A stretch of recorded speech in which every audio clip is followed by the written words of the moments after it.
दोस्तों आज international women's day है। जो नारी माँ, बहन, पत्नी, प्रेमिका हर किरदार बाखूबी निभाती है, सब कुछ मुमकिन कर जाती है, उसी नारी को भारतीय जनता पार्टी के कुछ राक्षस नोच डालते हैं। आज विमेंस डे है और आज के दिन मुझे महिलाओं की उपलब्धि की बात करनी चाहिए थी, जश्न मनाना चाहिए था। लेकिन कैसे मनाऊं मैं जश्न जब सत्ता में बैठे लोग उन्हें बेपर्दा कर देते हैं, जब बीजेपी का एक नेता लड़कियों की जिंदगी बर्बाद करता है और प्रधानमंत्री मोदी जी चुप्पी साध लेते हैं, तो कैसे मनाऊं मैं इंडिपेंडेंट होने का जश्न, महिला दिवस का जश्न। एक ऐसी खबर आज के दिन सामने आई है दोस्तों, जिसे सुनकर आपकी रूह कांप जाएगी, रोंगटे खड़े हो जाएंगे और खून खौल उठेगा। आज की खबर उस राजनीति का काला सच है जो बलात्कारियों को बचाने और महिलाओं को दबाने के लिए खेली जाती है। आज आपको भारतीय जनता पार्टी के उस राक्षस का सच बताएंगे जिसने बेटियों को अपनी हवस का शिकार बनाया, और मोदी सरकार के दोहरे चेहरे से आपको उजागर कराएंगे, रूबरू कराएंगे कि कैसे महिलाओं को अपना सोशल मीडिया सौंपने वाले प्रधानमंत्री, बेटी बचाओ बेटी पढ़ाओ की बात करने वाले प्रधानमंत्री की खुद की बीवी, खुद की पत्नी असुरक्षित है। बात करेंगे इस पर कि एक महिला के साथ ज्यादती करने वाला महान पुरुष जब महिला सशक्तिकरण की बात करता है तो क्या जरा भी शर्म नहीं आती। इसके अलावा बात करेंगे पुलिस के हत्यारे बूट की, जिसने एक मुस्लिम परिवार को ऐसा दुख दिया है कि वो कभी जिंदगी भर उसे भुला नहीं सकता, भुलाया नहीं जा सकता। इसके साथ तमाम खबरें लेकर हाजिर हूं दोस्तों, इसलिए पूरा वीडियो जरूर देखिएगा। बहुत कुछ खास आज के इस वीडियो में होने वाला है। और दोस्तों वीडियो शुरू करने से पहले आपसे गुजारिश की लाइक जरूर से कर दीजिएगा, शेयर वीडियो को ज्यादा से ज्यादा कीजिएगा, बस यही गुजारिश है। और कमेंट में अपनी राय मुद्दों पर जरूर लिखा करिए, क्योंकि आज के इस दौर में अपनी राय लिखना, अपनी बात कहना बहुत जरूरी है, इसलिए लिखा जरूर करिए। चलिए शुरू करते हैं वीडियो। द लाइव टीवी, सच सबसे आगे। आदाब दोस्तों, मेरा नाम है मिसबा खान और आप मुझे द लाइव टीवी पर देख रहे हैं। आज महिला दिवस के दिन एक ऐसी खबर आई है और ये साफ संदेश दे रही है कि बीजेपी नेताओं से बेटियों को बचाना है। नाम याद रखिए, बालेश धनखड़। ये कोई आम आदमी नहीं, बीजेपी के वरिष्ठ नेता साहब हैं। बीजेपी के ओवरसीज फ्रेंड्स ऑफ बीजेपी का ऑस्ट्रेलिया अध्यक्ष था ये। मोदी जी के साथ तस्वीर भी है, स्क्रीन पर आप देख सकते हैं। इसका मतलब है कि मोदी जी के चहेते हैं। और अब खबर ये है कि नरेंद्र मोदी के चहेते बालेश धनखड़ को ऑस्ट्रेलिया में 40 साल की सजा मिली है। गुनाह जानते हैं क्या है इसका? 21 से 25 साल की कई लड़कियों को नौकरी का झांसा देकर बुलाना और ड्रग्स देकर बेहोश करना और 13 बार उनके साथ बलात्कार करना। इस बीजेपी नेता की दरिंदगी का आलम बस यही खत्म नहीं हुआ दोस्तों, बलात्कार के साथ ये राक्षस पूरी दरिंदगी का वीडियो बनाकर ब्लैकमेल भी करता था। कांग्रेस नेता ने इस खबर को शेयर करते हुए बहुत कुछ बताया है। आपकी स्क्रीन पर ट्वीट है, आप देख सकते हैं कि ट्वीट में क्या लिखा है दोस्तों। वो लिखते हैं कि नरेंद्र मोदी के चहेते बालेश धनखड़ को ऑस्ट्रेलिया में 40 साल की सजा मिली है। बीजेपी का वरिष्ठ नेता Balesh Dhankhar overseas friends of BJP Australia का अध्यक्ष था। बालेश धनखड़ ने कई लड़कियों का 13 बार हिंसक बलात्कार किया। धनखड़ हैवान से भी बदतर है। उसने लड़कियों को नौकरी का झांसा देकर बुलाया, फिर उन्हें ड्रग्स देकर बेहोश किया, बेहोशी के हालत में लड़कियों का बलात्कार किया और इस दरिंदगी का वीडियो भी बनाया। वीडियो बनाने के बाद वो लगातार लड़कियों को ब्लैकमेल करता और फिर बलात्कार करता। आगे उन्होंने लिखा कि ऑस्ट्रेलिया की कोर्ट ने कहा कि ये जघन्य अपराध है और ये हैवानी प्रवृत्ति है। कोर्ट ने बालेश धनखड़ को 40 साल की सजा दी है और 30 साल तक पैरोल ना देने का आदेश दिया है। आज महिला दिवस के दिन ये खबर आई है और ये साफ संदेश देती है कि बीजेपी नेताओं से बेटियों को बचाना है। इस ट्वीट पर वरिष्ठ पत्रकार मुकेश कुमार ने रिप्लाई करते हुए क्या लिखा है वो मैं आपको पढ़कर सुनाना चाहती हूँ दोस्तों। वो लिखते हैं कि मोदी जी के चहेते हर तरफ फैले हुए हैं, वे चेलों में भेदभाव नहीं करते, उनके अवगुणों को भी वे नजरअंदाज कर देते हैं। दोस्तों ऑस्ट्रेलिया की कोर्ट ने इस दरिंदे को 40 साल की सजा सुनाई है, जिसमें 30 साल तक पैरोल भी नहीं मिलेगी। लेकिन सवाल ये है कि प्रधानमंत्री मोदी जी के मुंह से इस पर एक शब्द भी क्यों नहीं निकला। यह भी आपको बताऊंगी, क्योंकि चोर की दाढ़ी में तिनका हो तो मुंह से निकलेगा भी क्या। लेकिन पहले ये जान लीजिए दोस्तों, अगर आपको ये लगता है कि बीजेपी में ये पहला मामला है तो ऐसा नहीं है। बिल्किस बानो केस, बीजेपी नेताओं ने बलात्कारियों का सम्मान किस तरह से किया आप जानते हैं। उन्नाव केस, बीजेपी विधायक कुलदीप सेंगर ने लड़की से रेप किया, सरकार ने उसे बचाने की कोशिश की, ये भी आप जानते हैं। हाथरस केस, पीड़ित के परिवार को ही डराया धमकाया गया। क्यों मोदी जी, क्या यही है आपका बेटी बचाओ अभियान? अरे बेटियां बचेंगी कैसे जब आपकी पार्टी में ही बलात्कारी नेता भरे पड़े हैं तो। लेकिन मोदी जी खामोश रहते हैं बलात्कारियों पर भी और महिलाओं का मजाक उड़ाने वाले नेताओं पर भी। दोस्तों, संसद में कैसे महिला सांसद रेणुका चौधरी का मजाक उड़ाया गया था, याद है आपको? प्रियंका गांधी को चाय वाली बोलकर तंज कसा गया था। विपक्ष की महिला नेताओं पर भद्दी टिप्पणी बीजेपी के नेताओं द्वारा कई बार की गई। मोदी जी खामोश रहे, जानते हैं क्यों? क्योंकि सबसे बड़ा अन्याय खुद उन्होंने अपनी पत्नी जशोदाबेन के साथ किया है। ये क्यों कह रही हूं, बताती हूं आपको। आपकी स्क्रीन पर देखिए दोस्तों, एक ट्वीट है। प्रोफेसर डॉक्टर अरुण नाम के एक शख्स है, उन्होंने एक ट्वीट किया है। वो लिखते हैं कि जसोदाबेन का इंटरव्यू पत्रकार दर्शन देसाई ने लिया था, ये उसी का हिस्सा है। काफी समय तक जशोदाबेन की प्रोफाइल पर भी था। दर्शन देसाई को मोदी ने फोन पर धमकी दी। जशोदाबेन असुरक्षित महसूस कर रही हैं। 2017 आगे लिखा हुआ है, यानी कि 2017 की बात है। प्रधानमंत्री नरेंद्र मोदी की पत्नी जसोदाबेन ने एक आरटीआई लगाई है, जिसमें उन्हें मिली हुई सुरक्षा के बारे में सफाई मांगते हुए स्वयं के लिए इसकी पात्रता भी जानने की मांग की है।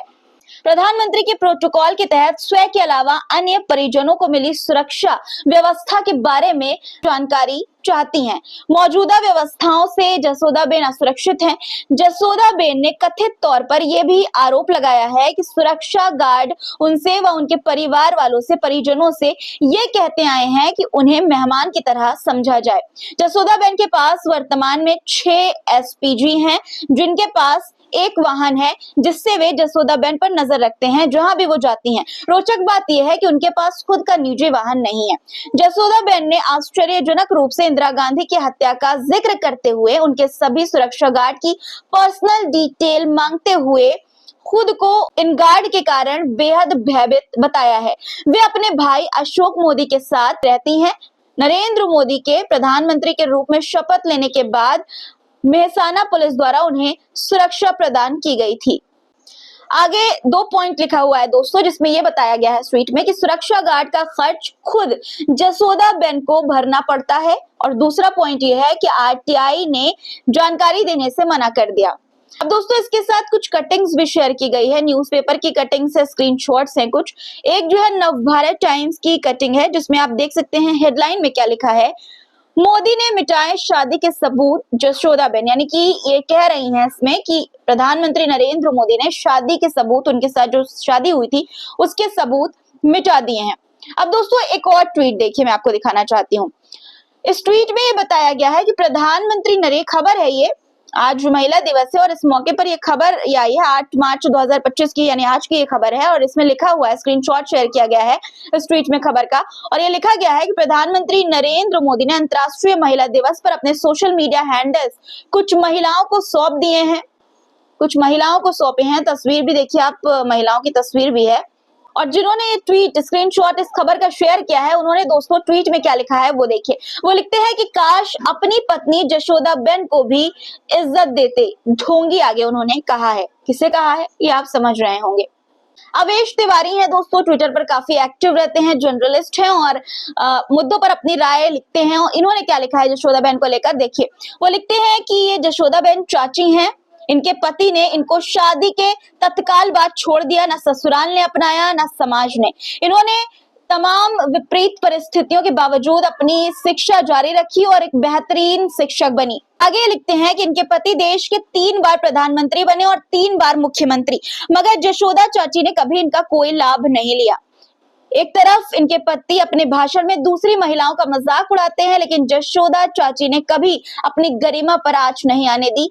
आज ये हम सब हिंदुस्तानियों की बड़की चाची हैं जसोदा चाची, और इन जैसी अन्य महिलाओं को महिला दिवस की शुभकामनाएं, यानी कि महिला दिवस की शुभकामनाएं देने के साथ इन्होंने ये बातें लिखी हैं दोस्तों। एक महिला जिसने शादी के बाद अपने पति का साथ निभाने का सपना देखा था, उस पति ने देश के 3 बार प्रधानमंत्री बनने का सपना देख लिया और अपनी पत्नी को छोड़ दिया। शादी हुई लेकिन ससुराल ने अपनाया नहीं। पति प्रधानमंत्री बना लेकिन पत्नी का नाम तक नहीं लिया। जशोदाबेन ने खुद मेहनत करके टीचर की नौकरी की लेकिन कभी अपने पति का सहारा नहीं मांगा। जिस महिला को उसका पति ही अपनाने से डरता हो वो दूसरे की बेटियों की सुरक्षा की गारंटी कैसे देगा? दोस्तों आप खुद सोचिए, क्या इसका जवाब है? कोई किसी के पास है इसका जवाब? महिला दिवस पर हमें महिलाओं की उपलब्धियों की बात करनी चाहिए था, लेकिन आज अफसोस आज हमें बीजेपी के नेताओं की गंदी हरकतें गिनानी पड़ रही है। दोस्तों जब तक बलात्कारियों को पार्टी की संरक्षण मिलता रहेगा, पार्टी उन्हें हिफाजत देती रहेगी, तब तक महिलाओं को अपमानित किया जाता रहेगा, तब तक कोई भी बेटी बचाओ का नारा सिर्फ दिखावा रहेगा। आज मैं सारी महिलाओं से एक बात कहना चाहती हूँ, आज अंतर्राष्ट्रीय महिला दिवस है और ये श्रमिक आंदोलन और महिलाओं के वोट देने के अधिकार की लड़ाई से पैदा हुआ, इसलिए अपने वोट के अधिकार का इस्तेमाल करिए और वो जो आपकी और आपकी बेटियों के अधिकार और इज्जत की सुरक्षा कर सके उसे वोट दीजिए।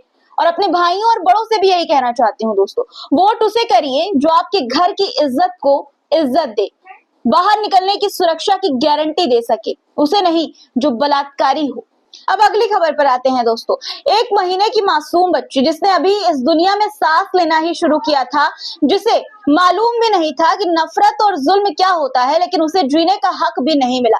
राजस्थान के अलवर में पुलिस ने रेड के नाम पर एक ऐसा जुल्म किया जिसे इंसानियत भी कांप उठे। एक बेकसूर मुस्लिम परिवार के घर पुलिस ने धावा बोला और जब कुछ नहीं मिला तो जाते जाते एक मासूम की जान ले ली। अपने बूट से, अपने जूते से रौंद दिया उस मासूम को। क्या मुस्लिम होना अब जुर्म बन गया है इस देश में? क्या पुलिस के बूट अब मासूमों के सिर कुचलेंगे दोस्तों? और सबसे बड़ा सवाल, क्या इस हत्यारी पुलिस को सजा मिलेगी? क्या कोई सजा देने वाला है? अलवर जिले के रघुनाथगढ़ गांव में पुलिस की टीम एक घर में रेड करने पहुंची। घर के मुखिया इमरान खान को पुलिस बाहर खींच कर ले गई दोस्तों।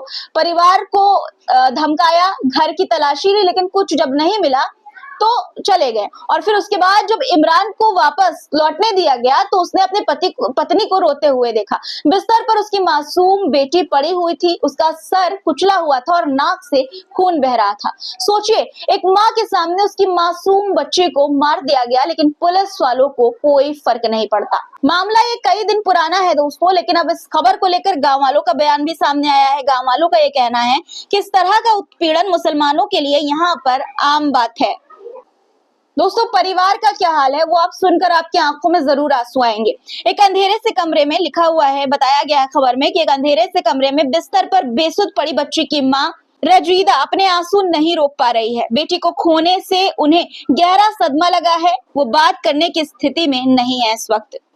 सोचिए दोस्तों, किस तरह का जुल्म, किस तरह की चीजें इस देश में मुसलमानों के साथ इस वक्त हो रही है।